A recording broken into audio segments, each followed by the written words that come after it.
ಪ್ರೀತಿಯನ್ನಿಟ್ಟು ಮಂಕುತಿಮ್ಮನ ಕಗ್ಗವನ್ನ ಆಲಿಸುತ್ತಿರುವ ಎಲ್ಲ ಕೇಳುಗರಿಗೆ ನಮಸ್ಕಾರ. ಇಂದಿನ ಜ್ಞಾನವೇ ಬೆಳಕು ಸರಣಿ ಸಂಚಿಕೆ 113. ನಾನು ಕರುಣಾಕರ ಬಳಕೂರು. ಕಗ್ಗ ಗಾಯನದಲ್ಲಿ ವಿದ್ವಾನ್ ಸುರೇಶ್ ರಾವ್ ಅತ್ತೂರು. ಬನ್ನಿ ಇಂದಿನ ಕಗ್ಗವನ್ನ ಕೇಳಿ ಬರೋಣ. ಒಂದು ಜನ್ಮದ ಲೆಕ್ಕವು ಅಂದೇ ಮುಗಿಯುವಂತೆ ಏಕೆ, ಸಂಧಿಸವು ಕಾಲ ಕಾರಣ ಕರಣ ಕಾರ್ಯ ಮುಂದಕ್ಕೆ ಏತಕ್ಕೆ, ಮಿಗಿಸಿ ಕರ್ಮ ಋಣ ಶೇಷಗಳ ಬಂದಿಪನು ವಿಧಿ ನಿನ್ನ, ಬಂದಿಪನು ವಿಧಿ ನಿನ್ನ ಮಂಕುತಿಮ್ಮ.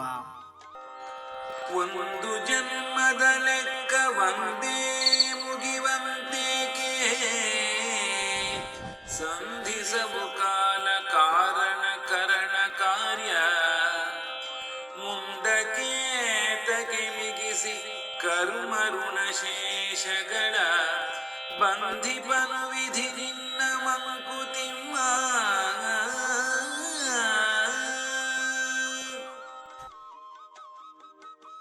ಬಂಧುಗಳೇ, ಈ ಮೇಲಿನ ಕಗ್ಗದಲ್ಲಿ ಮಾನ್ಯ ಡಿವಿಜಿ ಅವರು ಮನುಜನ ಜನ್ಮದಲ್ಲಿ ವಿಧಿಯ ಪಾತ್ರದ ಬಗ್ಗೆ ವಿವರಿಸುತ್ತಾ ಜನ್ಮಾಂತರದ ವಿಷಯವನ್ನ ಇಲ್ಲಿ ಪ್ರಸ್ತಾಪಿಸುವುದನ್ನು ನಾವು ಕಾಣಬಹುದು. ನಮಗೆಲ್ಲರಿಗೂ ಸಿಕ್ಕಿರುವಂತಹ ಒಂದು ವಿಶೇಷವಾದಂತಹ ಜನ್ಮ ಯಾವುದು ಅಂತ ಕೇಳಿದ್ರೆ ಅದುವೇ ಮಾನವ ಜನ್ಮ. ಪುರಂದರದಾಸರು ಹೇಳಿರುವ ಮಾತು ಮತ್ತೆ ಮತ್ತೆ ನಮಗೆ ನೆನಪಾಗ್ತದೆ. ಮಾನವ ಜನ್ಮ ದೊಡ್ಡದು, ಅದನ್ನು ಹಾಳು ಮಾಡಬೇಡಿ ಹುಚ್ಚಪ್ಪಗಳಿರ ಎಂಬ ಮಾತು. ಒಳ್ಳೆಯದು ಅಥವಾ ಕೆಟ್ಟದ್ದು ಆ ಕ್ಷಣಗಳು ನಮ್ಮ ಜೀವನದಲ್ಲಿ ನಡೆದಾಗ ಸಾಮಾನ್ಯವಾಗಿ ನಾವೆಲ್ಲರೂ ಒಂದು ಆಡಿಕೊಳ್ಳುವ ಮಾತಿದೆ. ಯಾವ ಜನ್ಮದಲ್ಲಿ ನಾನು ಏನು ತಪ್ಪು ಮಾಡಿದನೋ ಗೊತ್ತಿಲ್ಲ, ಏನು ಪಾಪ ಮಾಡಿದ್ನೋ ಗೊತ್ತಿಲ್ಲ, ಏನು ಪುಣ್ಯ ಮಾಡಿದ್ನೋ ಗೊತ್ತಿಲ್ಲ, ಅದನ್ನ ನಾನು ಈಗ ಅನುಭವಿಸ್ತಾ ಇದ್ದೇನೆ, ಅದು ನನ್ನ ಪಾಲಿಗೆ ಈಗ ದಕ್ಕಿದೆ ಅನ್ನುವಂಥ ಮಾತು ಸರ್ವೇ ಸಾಮಾನ್ಯವಾಗಿ ಎಷ್ಟೋ ಮಂದಿ ಹೇಳಿಕೊಳ್ಳುವುದನ್ನು ನಾವು ನೋಡಬಹುದು. ಬಂಧುಗಳೇ, ಇತರ ಎಲ್ಲಾ ಜನ್ಮಗಳಿಗಿಂತ ಮಾನವ ಜನ್ಮ ಶ್ರೇಷ್ಠವಾದದ್ದು. ಈ ಜನ್ಮದಲ್ಲಿ ನಮ್ಮಿಂದ ಆಗಬೇಕಿರುವಂತಹ ಕೆಲಸ ಕಾರ್ಯಗಳು ಮತ್ತು ಅದರ ಫಲಗಳ ಲೆಕ್ಕಾಚಾರವನ್ನ ಈ ಜನ್ಮದಲ್ಲೇ ಏಕೆ ಮುಗಿಸುವುದಿಲ್ಲ ಎಂಬ ಪ್ರಶ್ನೆಯನ್ನು ನಮ್ಮ ಮುಂದಿಡುತ್ತಾರೆ ಮಾನ್ಯ ಗುಂಡಪ್ಪನವರು. ನಮ್ಮ ಕಾರ್ಯ ಸಮಯ, ಅದಕ್ಕೆ ಬೇಕಾಗಿರುವಂತಹ ಸಾಧನಗಳು ಮತ್ತು ಅವನ ಕಾರಣಗಳನ್ನು ಏತಕ್ಕೆ ಉಳಿಸಬೇಕು, ಹೀಗೆ ಉಳಿಸುವುದನ್ನ ಕಂಡರೆ ನಮ್ಮನ್ನು ಇನ್ನೊಂದು ಜನ್ಮಕ್ಕೆ ಬಂಧಿಸುತ್ತಾನೋ ಅಥವಾ ಕರೆದೊಯ್ಯುತ್ತಾನೋ ಆ ವಿಧಿ ಎಂದು ಜನ್ಮಾಂತರದ ಬೆಸುಗೆಯ ಆ ವಿಚಾರವನ್ನ ಈ ಕಗ್ಗದಲ್ಲಿ ಸೂಕ್ಷ್ಮವಾಗಿ ವಿವರಿಸುವುದನ್ನು ನಾವು ಕಾಣಬಹುದು. ಪ್ರಿಯರೇ, ಈ ವಿಚಾರವಾಗಿ ನಾವು ಸೂಕ್ಷ್ಮವಾಗಿ ಇನ್ನಷ್ಟು ಚಿಂತನೆ ಮಾಡಿದಾಗ ಇಂದಿನ ಜನ್ಮವಾಗಿರುವುದಕ್ಕೆ ಪೂರ್ವದಲ್ಲಿ ಮಾಡಿರುವ ಕರ್ಮವೇ ಕಾರಣವೆಂದು ತಿಳಿಯಬಹುದು. ಆದರೆ ನಾವು ತಂದಿರುವ ಕರ್ಮ ಸಿದ್ಧಾಂತಗಳನ್ನ ಅಳಿಸದೆ ಸಮಯ, ಸಾಧನ, ಕಾರಣಗಳ ನಡುವೆ ಲೆಕ್ಕಾಚಾರವನ್ನು ಹಾಕಿ ಜೀವನ ಪ್ರಯಾಣವನ್ನ ಇಲ್ಲಿಗೆ ಮುಗಿಸಬಾರದು ಎಂಬುದು ಈ ಕಗ್ಗದ ಪ್ರಮುಖವಾದ ಪ್ರಶ್ನೆ ಅಂತ ನಾನು ಆಗ್ಲೇ ಹೇಳಿದೆ. ಆದರೆ ಗುಂಡಪ್ಪನವರು ಇದಕ್ಕೆ ಉತ್ತರವಾಗಿ ಈ ಕಗ್ಗದಲ್ಲಿ ಕೊಡುತ್ತಾರೆ. ಮನುಷ್ಯ ಜನ್ಮದಲ್ಲಿ ಹುಟ್ಟು ಸಾವುಗಳ ಕಾಲಚಕ್ರದಲ್ಲಿ ಕರ್ಮಶೇಷದಿಂದ ಈ ಜಗತ್ತನ್ನು ಆ ವಿಧಿಯು ಬಂಧಿಸಿದ್ದಾನೆ ಅಂತ ಹೇಳ್ತಾರೆ. ವಿಧಿಯ ಬಂಧನದಿಂದ ನಾವು ಯಾರೂ ಕೂಡ ತಪ್ಪಿಸಿಕೊಳ್ಳಲು ಸಾಧ್ಯವೇ ಇಲ್ಲ. ಜನ್ಮಗಳಲ್ಲಿ ಸಿಗುವ ಕರ್ಮಗಳನ್ನ ಮಾಡುತ್ತಾ ವಿಧಿಯು ನೀಡಿರುವ ಪಾತ್ರವನ್ನ ಅತ್ಯಂತ ಆನಂದದಾಯಕವಾಗಿ ಸಂತೋಷದಿಂದ ಬದುಕನ್ನು ನಾವು ಸ್ವೀಕರಿಸಬೇಕಂತೆ. ಆ ಬದುಕನ್ನು ಸ್ವೀಕರಿಸಿದ ಹಾಗೆ ನಡೆಸಬೇಕಂತೆ. ಈ ಜಗತ್ತಿನ ಕರ್ಮಗಳ ಮತ್ತು ಕರ್ಮಶೇಷದ ಬಗ್ಗೆ ವಿಚಾರದ ಬಗ್ಗೆ ಮಂಡೆ ಬಿಸಿಯನ್ನ ಮಾಡಿಕೊಳ್ಳದೆ ತಲೆ ಕೆಡಿಸ್ಕೊಳ್ಬಾರದು.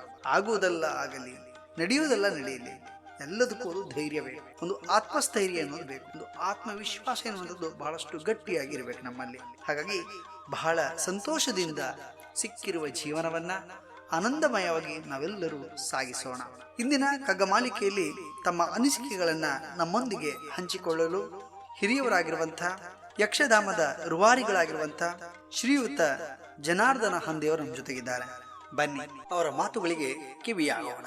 ಕರುಣಾಕರ ನಿಮ್ಮ ಕಗ್ಗದ ಅಭಿಮಾನ, ಕುಗ್ಗದ ಅಭಿಯಾನ, ಎಗ್ಗಿಲ್ಲದ ಧ್ಯಾನ, ಜಗ್ಗದೆ ಬಗ್ಗದೆ ಮೊಗ್ಗರಳಿ ಹಿರಿಹಿಗ್ಗಿ ಒಗ್ಗೂಡಿಸುವ ಹಗ್ಗ ಸಿರಿ ಸಾಹಿತ್ಯ ಸುಗ್ಗಿ ಅಗ್ಗದ ಮಾತಲ್ಲ ಸಗ್ಗ ಸುಖವನು ನೀಡಿ ಮಗ್ಗುಲಲಿ ಮಾತಾಡಿ ನುಗ್ಗಿ ನಮ್ಮನು ನೋಡಿ ಬಿಡದೆ ಓಡಲಿ ನವ ಜೀವನದ ಗಾಡಿ ಕರುಣಾಕರ ನಿಮ್ಮ ಕಗ್ಗದ ಅಭಿಮಾನ ಕುಗ್ಗದ ಅಭಿಯಾನ ಎಗ್ಗಿಲ್ಲದ ಧ್ಯಾನ ಮಂಕುತಿಮ್ಮನ ಕಗ್ಗ ಜ್ಞಾನದ ಬೆಳಕು ಅಂಕ ಎನಿತು ಬೇಕು ಸಗ್ಗ ಸುಖ ಥಳಕು ಮಂಕು ಮುಸುಕಿದ ಮನಕ್ಕೆ ಅಸಂಖ್ಯ ಭಾಷ್ಯವು ದಿನಕ್ಕೆ ಸೋಂಕದು ಮಂಕೆ ಚಿಂತಿಸದೆ ಶಂಕೆ ಸೋಂಕದು ಮಂಕೆ ಚಿಂತಿಸದೆ ಶಂಕೆ ಕರುಣಾಕರ ನಿಮ್ಮ ಕಗ್ಗದ ಅಭಿಮಾನ ಕುಗ್ಗದ ಅಭಿಮಾನ ಎಗ್ಗಿಲ್ಲದ ಧ್ಯಾನ ಕರುಣಾಕರ ಕರುಣಾಕರ ಕರುಣಾಕರ. ನಮಸ್ಕಾರ ಸರ್, ನಿಮ್ಮ ಮಾತುಗಳಿಗೆ ತುಂಬು ಹೃದಯದ ಧನ್ಯವಾದವನ್ನು ಅರ್ಪಿಸ್ತಾ ಇದ್ದೇವೆ. ಜ್ಞಾನವ ಬೆಳಕು ಕಗ್ಗ ಪ್ರಸಾರವು ಪ್ರತಿದಿನ ಬೆಳಗ್ಗೆ 7 ಗಂಟೆಗೆ ಪ್ರಸಾರವಾಗುತ್ತೆ. ದಿನಕ್ಕೊಬ್ಬರಂತೆ ಮಂಕುತಿಮ್ಮನ ಕಗ್ಗದ ಬಗ್ಗೆ ತಮ್ಮ ಅನಿಸಿಕೆಗಳನ್ನು ಸರಣಿ ಸಂಚಿಕೆಯಲ್ಲಿ ಹಂಚಿಕೊಳ್ಳಲಿದ್ದಾರೆ. ತಮ್ಮೆಲ್ಲರ ಸಹಕಾರಕ್ಕೆ ಮತ್ತೊಮ್ಮೆ ಶೇರವಾಗುತ್ತಾ ಆರೋಗ್ಯದ ಬಗ್ಗೆ ಬಹಳಷ್ಟು ಕಾಳಜಿಯನ್ನು ವಹಿಸಿ ಆರೋಗ್ಯ ಸೂತ್ರವನ್ನು ತಮ್ಮ ಜೀವನದಲ್ಲಿ ಅಳವಡಿಸಿಕೊಳ್ಳಿ ಎಂದು ಹೇಳುತ್ತಾ ನಾಳೆ ಇನ್ನೊಂದು ಕಗ್ಗದೊಂದಿಗೆ ಬರುತ್ತೇನೆ. ಅಲ್ಲಿಯವರೆಗೆ ನಮಸ್ಕಾರ, ಶುಭ ದಿನ.